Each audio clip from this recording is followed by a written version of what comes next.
जय अंबे विद्यार्थी मित्रों। तो आपणे चैप्टर नंबर 5 आनुवंशिकता अने भिन्नता एना विषे चर्चा करी रह्या छीए। तो आपणे लास्ट लेक्चरनी अंदर सरस मजानो एक टॉपिक विषे चर्चा करी थी कि अपूर्ण प्रभुता। तो एनी अंदर आपणे शुं स्टडी कर्युं हतुं विद्यार्थी मित्रों के जे मेंडले प्रभुतानो नियम आपेलो छे। तो प्रभुतानो नियम शुं हतो तो के जे कारको छे एनी अंदर ए जोड़मां होय छे अने एमां एक कारक प्रभावी होय छे ज्यारे बीजुं कारक प्रछन्न होय छे। ज्यारे बंने कारको साथे होय अने विषम युग्मी स्थितिमां होय त्यारे आवी कंडीशन बने के एक कारक प्रभावी होय ने बीजुं कारक केवुं होय छे प्रछन्न होय छे। तो एने आपणे प्रभुतानो नियम आपणे कीधो हतो। हवे अपूर्ण प्रभुतामां शुं थयुं हतुं के जे प्रभुतानो नियम जे मेंडले आपेलो ए वटाणाना जे छोड़ छे अने ए जात हती पीसम सटाइवम एनी माटे साचो हतो। बीजा वैज्ञानिकोए बीजी वनस्पति पर ज्यारे प्रयोगो कर्या त्यारे आ प्रभुतानो नियम जळवातो न हतो। त्यारे बीजा वैज्ञानिकोए जे डॉग फ्लावर छे एटले के श्वान पुष्प जेने स्नेपड्रेगन पण कहीए छे तो एनी पर ज्यारे प्रयोगो कर्या तो ए प्रयोग कई रीते हतो तो के शुद्ध संवर्धित लाल पुष्प धरावतो अने शुद्ध संवर्धित सफेद पुष्प धरावता छोड़ वच्चे ज्यारे संकरण कराववामां आव्युं त्यारे मेंडलना मत नियम जोवा जईए तो F1 पेढ़ीनी अंदर केवा आववा जोईए मित्रों तो के लाल पुष्पो आववा जोईए। परंतु अहींया श्वान पुष्पनी अंदर एटले के स्नेपड्रेगननी अंदर आजे F1 पेढ़ीना जे छोड़ छे एमनी अंदर रंग केवो आवेलो छे तो के गुलाबी आवेलो छे, पिंक कलर आवेलो छे। तो विद्यार्थी मित्रों अहींया मेंडलनो जे प्रभुतानो नियम छे जळवायेलो हतो नहीं, जेमने आपणे अपूर्ण प्रभुता एवुं कीधुं हतुं। ज्यारे गुलाबी कलर आवे छे तो के एनी अंदर बंने कारको सम्मिश्रित थाय छे એટલે કે બંને કારકોની થોડી ઘણી અસર એમની અંદર જોવા મળતી હતી એટલા માટે એમનો રંગ થયો ગુલાબી। સિમ્પલ વાત છે કે લાલ કલરની અંદર તમે થોડોક સફેદ કલર નાખો તો એ રંગ કેવો થાય ગુલાબી। તો અહીંયા આપણને એ જ પ્રકારે જોવા મળતું હતું કે F1 પેઢીની અંદર જે પુષ્પો આવે છે એ રંગ જોવા મળતો હતો ગુલાબી। તો અહીંયા એવું કહી શકાય કે બંને કારકો એ સાથે સંમિશ્રિત થઈ અને પોતાની અસર દર્શાવતા હતા। તો આ જે પ્રયોગ છે એમને આપણે અપૂર્ણ પ્રભુતા એવું કીધું હતું, બરોબર છે। હવે આપણે જોઈએ કે જે પ્રભુતાનો નિયમ આપેલો છે તો એ જે પ્રભાવિતા છે એમની સંકલ્પનાનું સ્પષ્ટીકરણ એવો આપણને એક ટોપિક આપેલો છે બુકની અંદર। તો આપણે જોઈએ કે આ જે પ્રભાવિતા છે એની સંકલ્પનાનું આપણે સ્પષ્ટીકરણ કરીએ तो स्पष्टीकरण में आपणे सौप्रथम ए समझવું जरूरी है कि मेंडले जेमने कारक कीधुं छे जेने फैक्टर कीधुं छे ए हकीकत में अत्यारे घणुं बधुं जेनेटिक्सनी अंदर संशोधन थई गयुं छे। तो अत्यारे आपणे ए कारकने जनीन तरीके लईए छे। अने विद्यार्थी मित्रों तमे बधा जाणो छो कि जनीन एटले शुं तो के जनीन एटले के डीएनए नो एक खंड ए ज डीएनए ना खंड पासे कोई लक्षण माटेनी माहिती होय छे जेमने आपणे जनीन कहीए छे। तो हवे आपणे चेप्टरनी अंदर कारकनी जग्याए आपणे जनीन शब्द लेशुं, बरोबर छे विद्यार्थी मित्रों। तो प्रभाविताने समजवा माटे सौप्रथम आपणे जनीनना कार्यने समजवुं जरूरी छे। तो एमना आधारे आपणे प्रभाविताने समजी शकाय। तो आपणे एक उदाहरण लईए, उदाहरण द्वारा समझीए के मानी लो के एक एवं जनीन है, एक एवा जनीन ने ध्यान में लो कि जेमनी पासे उत्सेचक बनावानी माहिती होय, जेमनी पासे शुं छे कोई एक चौक्कस उत्सेचक बनावानी माहिती छे, बरोबर छे। अने ए उत्सेचकनुं कार्य शुं छे तो के ए प्रक्रियार्थी एटले के सब्सटन्स ने निपज एटले के प्रोडक्टनी अंदर फेरवे छे। तो त्यारे आ प्रक्रिया दरमियान आ उत्सेचकनी जरूर होय छे। तमे आज माहिती डिटेलिंग में नेक्स्ट चेप्टर में स्टडी करवाना छो, परंतु आ थियरी ने समझवा माटे आपणे ऊपर छली रीते आपणे खाली जोईए, बरोबर छे। तो तमे ध्यान में लीधुं कि एक जनीन छे एटले के डीएनए नो एक खंड छे, एमनी पासे माहिती छे। आपणे बधा जाणीए छीए कि डीएनए नी अंदर शुं होय छे डेटा माहिती होय छे। तो आ जनीन ने तमे धारी लो अने एमनी पासे माहिती छे उत्सेचक बनाववानी, कोई प्रोपर उत्सेचक बनाववानी। અને ઉત્સેચકનું કારણ શું છે તો કે પ્રક્રિયાર્થીને નિપજમાં ફેરવે છે। હવે આપણે જોઈએ કે જો આ જે જનીન છે, આપણે બધાને ખબર છે કે દ્વિકીય સજીવો હોય તો જનીનો કેવા હોય છે? હંમેશા જોડમાં હોય છે. આપણે રંગસૂત્રોને પણ એવું જ કહીએ છીએ કે રંગસૂત્રો છે એ જોડમાં છે. તો રંગસૂત્રો જો જોડમાં હોય તો જનીનો પણ કેવા હોવાના? જોડમાં હોવાના. જો કે આ બાબત વિશેની માહિતી આપણે નેક્સ્ટ ચેપ્ટરમાં ડિટેલિંગમાં સ્ટડી કરીશું, પણ અત્યારે એવું આ જોઈએ કે જનીનો છે એ જોડમાં છે. તો હકીકતમાં આ ઉત્સેચક બનાવવા માટેના જે જનીનો છે એ દ્વિકીય સજીવોમાં કેવા હશે? તો કે જોડમાં હશે. એટલે કે ટોટલ 2 જનીનો હશે. બરોબર છે? તો એક ઉત્સેચક બનાવવા માટે ટોટલ 2 જનીનો હશે. તમે માની લો કે આ બંને જનીનો સંયુગ્મી સ્થિતિમાં છે. કેવી સ્થિતિમાં છે? સંયુગ્મી સ્થિતિમાં. તો બંને જનીનો દ્વારા એવું બની શકે કે ઉત્સેચક બનતો હોય અને સરખો જ ઉત્સેચક બનતો હોય, કારણ કે એ બંને જનીનો કેવા છે? સરખા છે. બરોબર છે વિદ્યાર્થી મિત્રો? હવે તમે જુઓ, ધારો કે આ જે જનીનની જોડ છે એની અંદર કોઈ એક જનીનની અંદર ફેરફાર થાય છે, પરિવર્તન થાય છે, તો એ હવે ભિન્નતા સર્જી શકે. એટલે કે અહીંયા જે ઉત્સેચક બનાવતો હતો અને એની જે પ્રક્રિયા હતી તો એ પ્રક્રિયાની અંદર ફેરફાર થઈ શકે. તો યાદ રાખો વિદ્યાર્થી મિત્રો, આ ભિન્નતાનું કારણ શું છે? તો કે એલએલમાં આવેલ પરિવર્તન, એટલે કે જે કારકો છે જે જોડમાં છે જેને આપણે એલએલ કહીએ છીએ, તો એલએલમાં આવેલું જે પરિવર્તન છે, કારકનું રૂપાંતરિત થવું, એટલે કે કોઈ એક જનીનની અંદર ફેરફાર થાય છે, તો આ પ્રક્રિયાના લીધે આ જે ફેરફાર થાય છે એના લીધે, એટલે કે રૂપાંતરિત થાય છે કોઈ એક જનીન, એના લીધે આ જે પ્રક્રિયા છે એની અંદર પણ ફેરફાર થશે. હવે ધારો કે રૂપાંતરિત કારક, એટલે કે કોઈ એક જનીન રૂપાંતરિત થઈ ગયેલું છે, એટલે કે એની અંદર ફેરફાર થઈ ગયેલો છે, તો રૂપાંતરિત કારક નીચેનામાંથી કોઈ ઉત્પાદન માટે જવાબદાર હોઈ શકે. હવે આપણે 3 મુદ્દા જોઈએ. ધારો કે સામાન્ય અથવા તો ઓછી ક્રિયાશીલતા વાળો ઉત્સેચક બનાવતા હોય. ધારો કે આ બંને જનીનો છે, બરોબર છે, એ સામાન્ય અથવા તો ઓછી ક્રિયાશીલતા વાળો ઉત્સેચક બનાવતા હોય તો ઉત્સેચક બને છે એટલા માટે પ્રક્રિયા થશે. તો પ્રક્રિયા થશે તો અહીંયા આપણને એક જ સ્વરૂપ પ્રકાર સર્જાશે, એટલે કે એલએલ છે એ સમાન છે પરંતુ એ રૂપાંતરિત થયેલા નથી. અને હંમેશા યાદ રાખજો વિદ્યાર્થી મિત્રો કે અરૂપાંતરિત કારકો હોય, એટલે કે જે કારકોનું રૂપાંતરિત થતું નથી, એમને કોઈ ફેરફાર થતો નથી, એ મોટા ભાગે પ્રભાવી હોય છે. નેક્સ્ટ ચેપ્ટરની અંદર ડિટેલમાં સ્ટડી કરીશું, પણ અત્યારે યાદ રાખો કે જે કારકોની અંદર, જે જનીનોની અંદર રૂપાંતરણ થતું નથી એ હંમેશા કેવો હોય છે? પ્રભાવી હોય છે. બરોબર છે? હવે ધારો કે કોઈ બિન કાર્યક્ષમ ઉત્સેચક ઉત્પન્ન થાય છે અથવા તો ઉત્સેચક ઉત્પન્ન થતો જ નથી, ઉત્સેચક ગેરહાજર હોય છે, તો એની માટે જવાબદાર શું હોઈ શકે?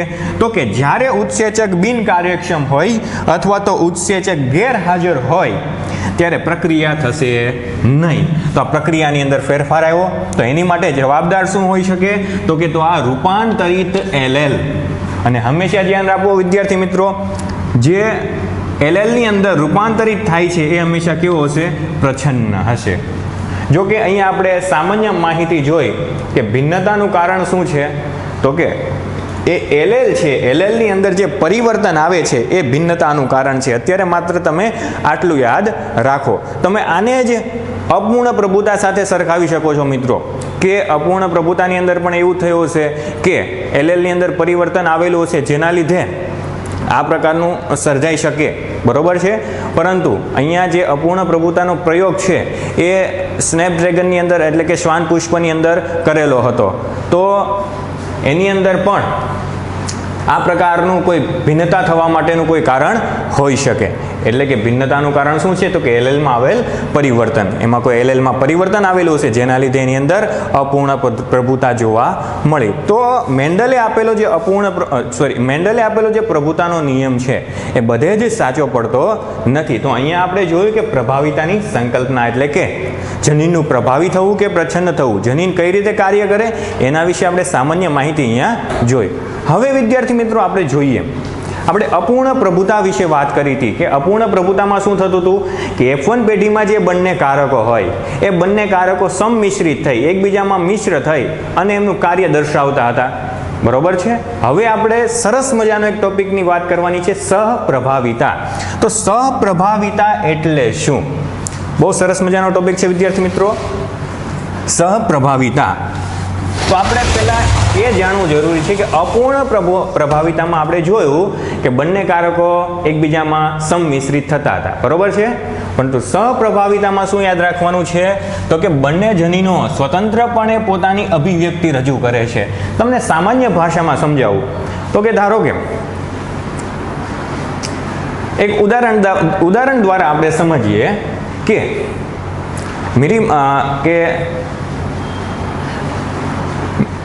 જે આપણે સ્નેપડ્રેગન છે, હા સ્નેપડ્રેગનની વાત કરીએ એટલે કે સ્નેપડ્રેગન શ્વાન પુષ્પ છે, એની અંદર આપણે જોયું હતું વિદ્યાર્થી મિત્રો કે લાલ પુષ્પ અને સફેદ પુષ્પ વચ્ચે જ્યારે સંકરણ કરાવવામાં આવે ત્યારે ગુલાબી પુષ્પ બને, બરોબર છે.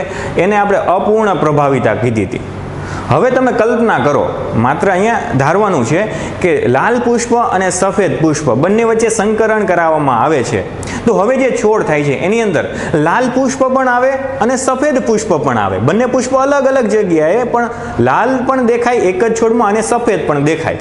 તો આ પ્રકારનું જે હોય છે એમને આપણે સહપ્રભાવિતા કહીએ છીએ. એટલે કે જે પ્રભાવી લક્ષણ અને પ્રચ્છન્ન લક્ષણમાં સંમિશ્રિત થતું નથી. એટલે લાલ પણ દેખાય તમને પુષ્પ અને સફેદ પણ દેખાય, પરંતુ હકીકતમાં શ્વાન પુષ્પની અંદર અપૂર્ણ પ્રભુતા જોવા મળે. આ તમને એક ઉદાહરણ આપવા માટે, સમજવા માટે મેં તમને સમજાવેલું છે કે જો એ છોડની અંદર લાલ અને સફેદ બંને પ્રકારના પુષ્પો જો સાથે હોત તો એને આપણે સહપ્રભાવિતા એવું કહેત, બરોબર છે. પરંતુ જે શ્વાન પુષ્પ છે એની અંદર તો અપૂર્ણ પ્રભાવિતા જોવા મળે છે, એટલે કે અંદર ગુલાબી પુષ્પ જોવા મળે છે.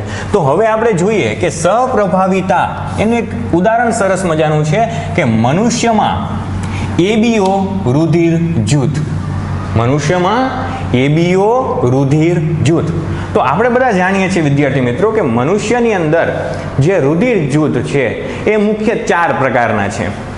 રુધિર જૂથ એ, રુધિર જૂથ બી, રુધિર જૂથ AB અને રુધિર જૂથ O, બરોબર છે વિદ્યાર્થી મિત્રો. હવે આ 4 પ્રકારના રુધિર જૂથ કઈ રીતે બને છે તમે એના વિશે ધોરણ 11 ની અંદર સ્ટડી કરીને આવેલા છે, યાદ કરો એ ચેપ્ટર.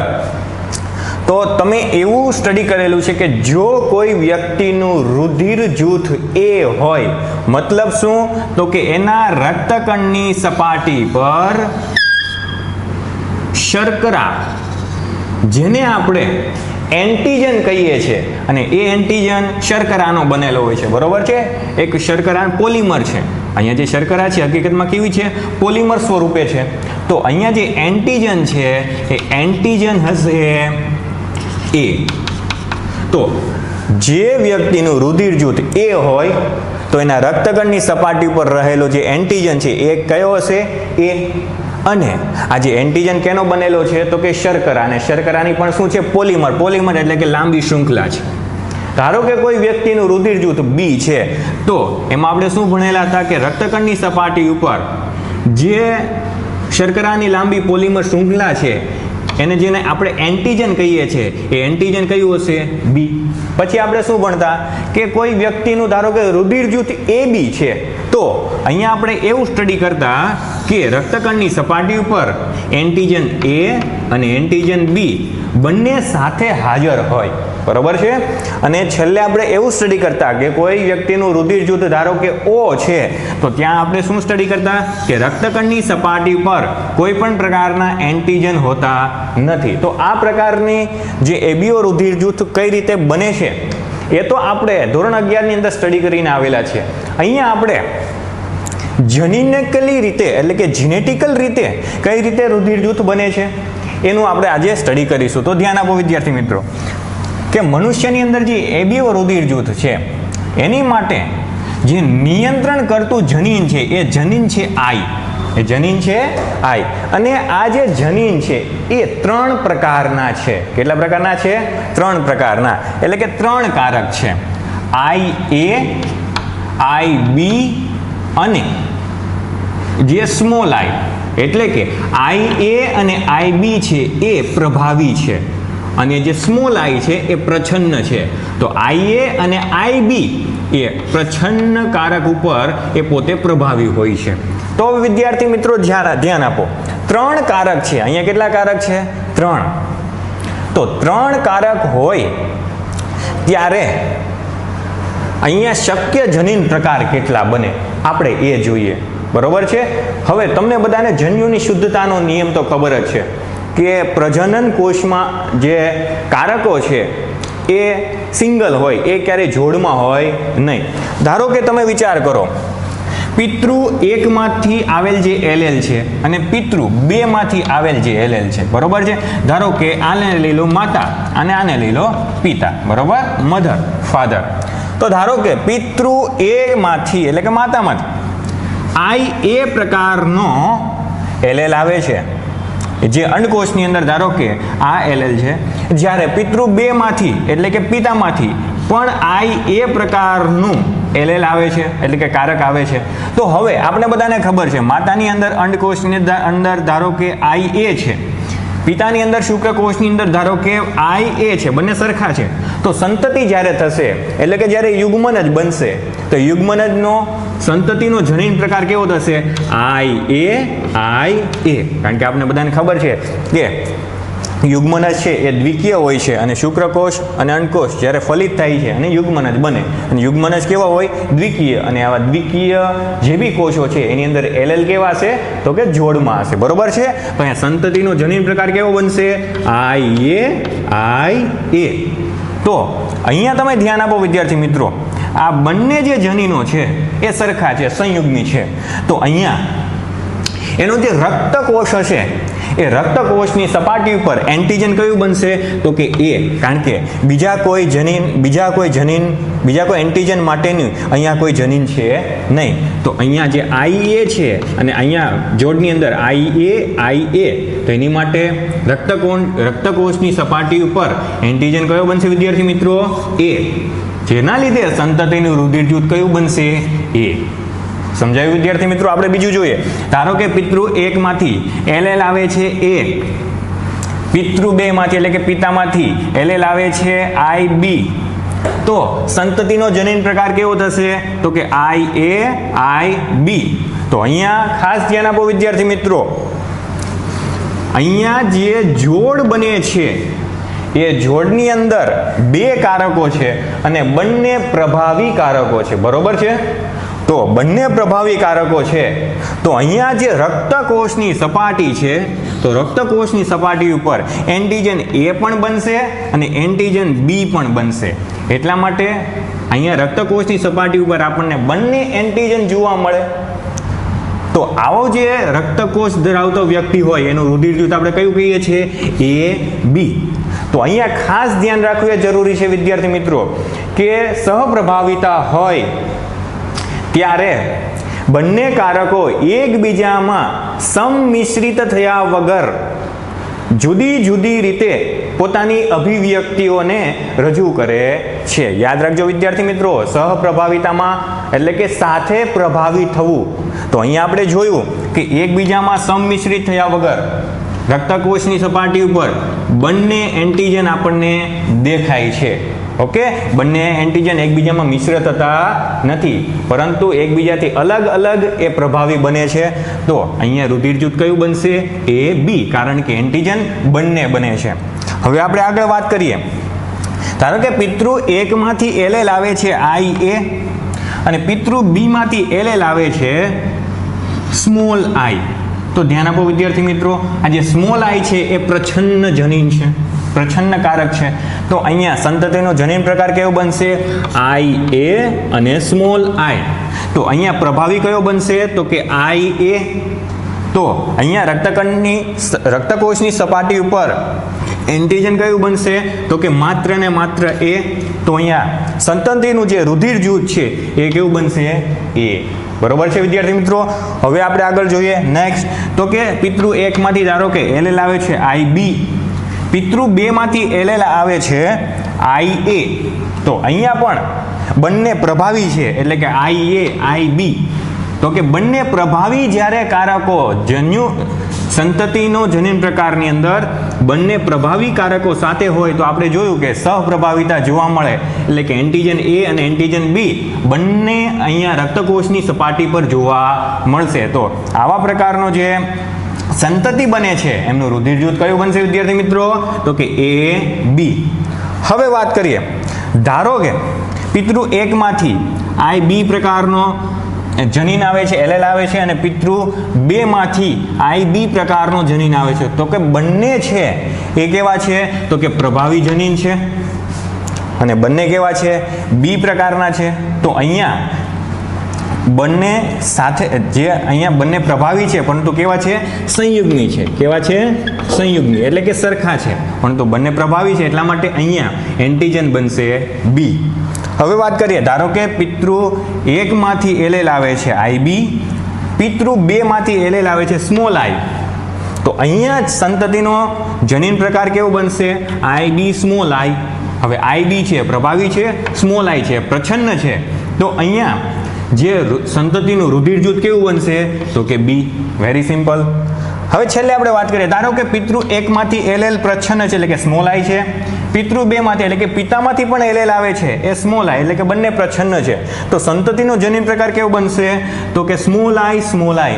ખાસ ધ્યાન આપજો વિદ્યાર્થી મિત્રો, બંને જ્યારે પ્રચ્છન્ન હોય ત્યારે રક્તકોષની સપાટી ઉપર કોઈ પણ પ્રકારનું એન્ટીજન બનતું નથી. તો અહીંયા એન્ટીજન વગરનો જે રક્તકોષ છે, તો આવા વ્યક્તિનું રુધિર જૂથને આપણે શું કહીએ છીએ? O. શું કહીએ છીએ? O.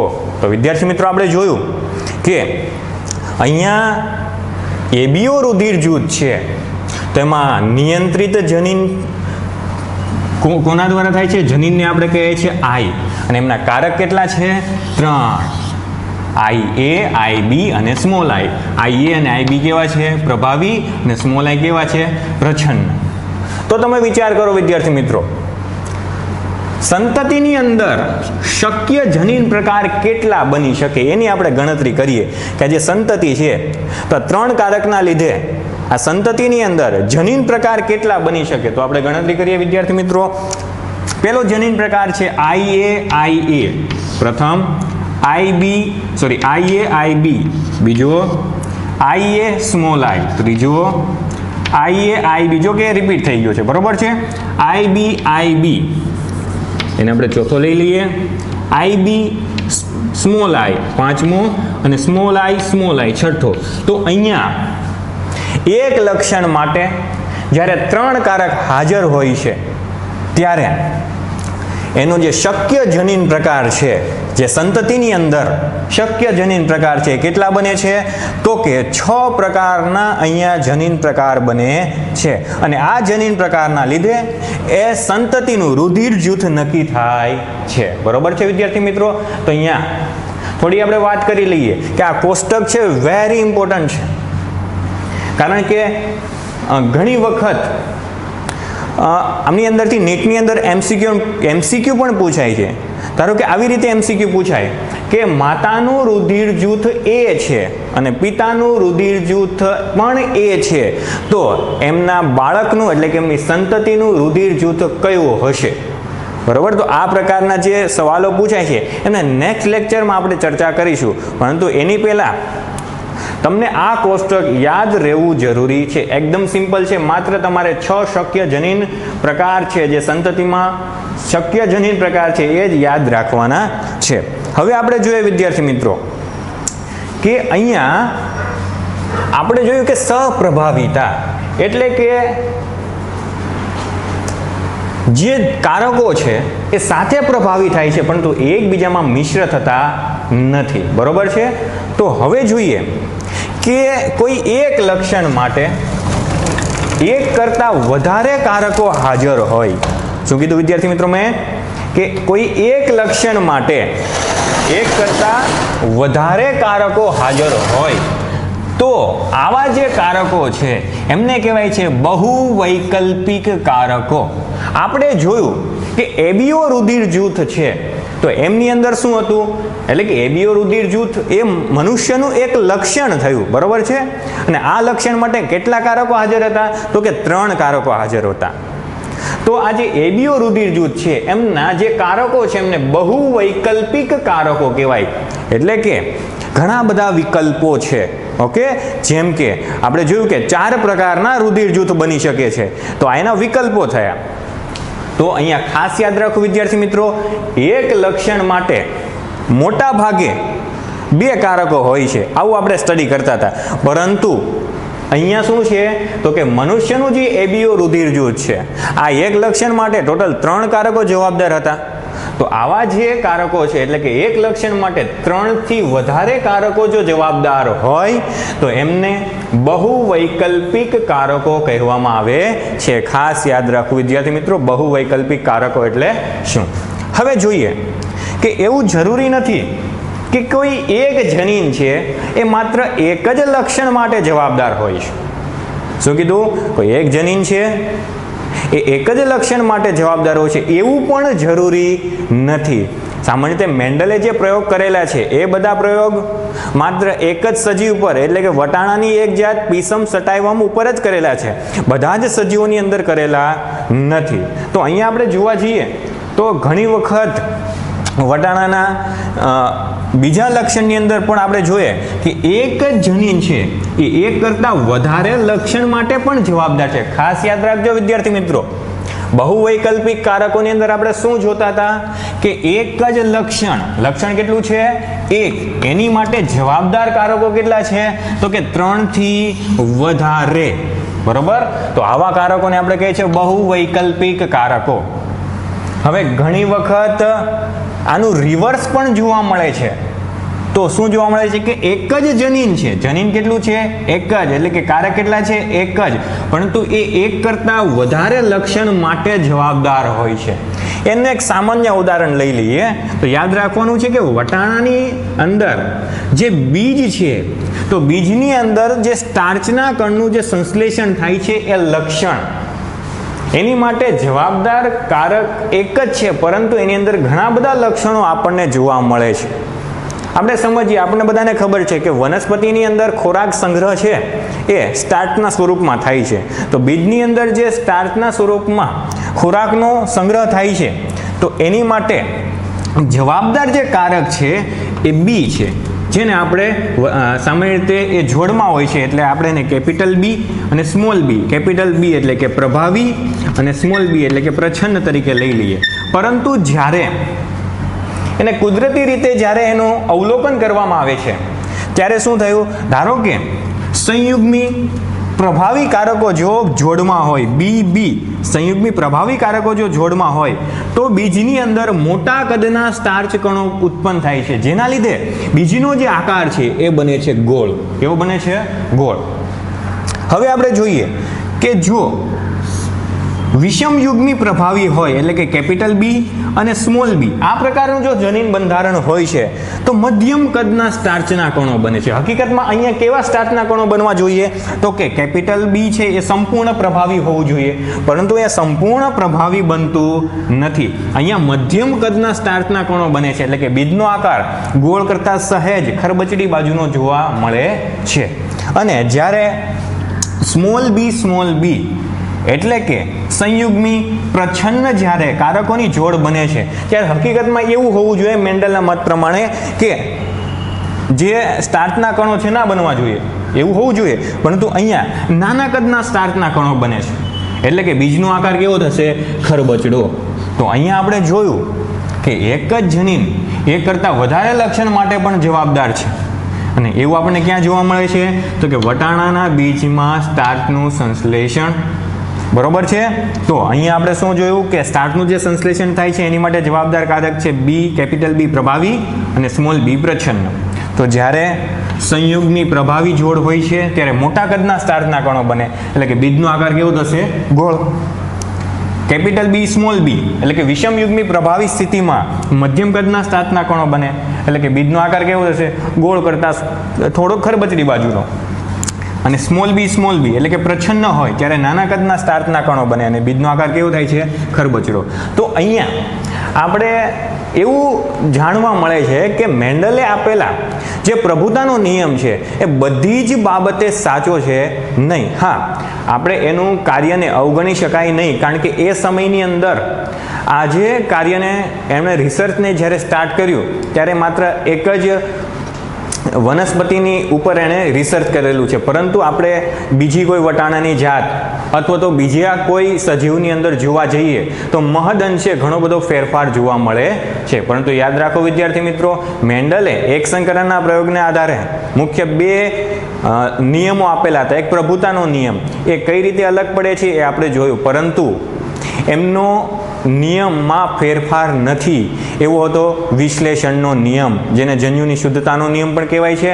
અને આ નિયમમાં 1.5 સદી પછી પણ કોઈ પણ ફેરફાર થયેલો નથી, એટલા માટે એમને સાર્વત્રિક નિયમ પણ કહેવાય છે. બરોબર છે વિદ્યાર્થી મિત્રો? તો અહીંયા આપણે શું સ્ટડી કર્યું? તો કે પ્રભાવિતાની જે સંકલ્પના છે એનું સ્પષ્ટીકરણ કર્યું. બીજું શું સ્ટડી કર્યું? કે સહપ્રભાવિતા કોને કહેવાય? અને એની અંદર ખાસ યાદ રાખવાનું છે વિદ્યાર્થી મિત્રો કે મનુષ્યનું જે એબીઓ રુધિર જૂથ છે એ સહપ્રભાવિતાનું સરસ મજાનું ઉદાહરણ છે. અને આપણે જોયું કે બહુવૈકલ્પિક કારકો એટલે શું? તો કે એક જ લક્ષણ માટે 3 કરતાં વધારે કારકો જવાબદાર હોય છે. જેમ કે મનુષ્યનું રુધિર જૂથ આપણે જોયું કે IA, IB અને સ્મોલ I એવા 3 કારકો જવાબદાર હતા, તો એને આપણે કહીએ છીએ બહુવૈકલ્પિક કારકો. અને આપણે એવું જોયું કે એક જનીન એક કરતાં વધારે લક્ષણ માટે પણ જવાબદાર હોય છે. એમની માટે આપણે વટાણા બીજમાં જે સ્ટાર્ચનું સંશ્લેષણ થાય છે એ આપણે જોયું. હવે નેક્સ્ટ લેક્ચરની અંદર વિદ્યાર્થી મિત્રો આપણે સરસ મજાના દાખલા ગણીશું, બાયોલોજીમાં દાખલા ગણીશું. એટલે કે મનુષ્યમાં ધારો કે માતાનું રુધિર જૂથ એ છે કે પિતાનું રુધિર જૂથ બી છે, તેની સંતતિનું રુધિર જૂથ કેવું આવી શકે, અથવા તો તમને સંતતિનું રુધિર જૂથ આપેલું હોય તો એના પિતૃઓનું રુધિર જૂથ કેવું હોઈ શકે. બરોબર? તો એ વિશેના સરસ મજાના દાખલા ગણીશું. જય અંબે.